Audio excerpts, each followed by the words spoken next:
Upgrading your dropshipping account to a premium level can help you expand your business efficiently. You should consider this when your current products have expired or are approaching their expiration. Once a product is marked as expired, it is important to transfer it to a premium account to maintain visibility and sales.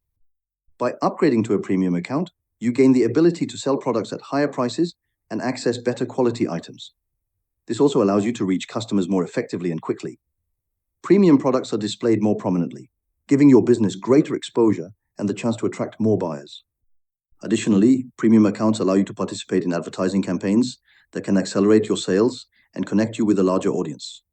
All products in your premium account must be paid for, ensuring that your ads are properly displayed and reach potential customers efficiently.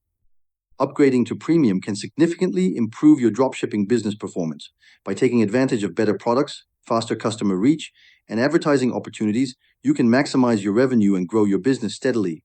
Focus on upgrading at the right time to ensure your dropshipping operations continue smoothly and successfully. Spocket helps you build your dropshipping store in just 5 minutes with AI. Access high-quality products with super fast shipping from premium US and EU suppliers. Start your free 14-day trial at YB.Digital/drop and revolutionize your e-commerce success today.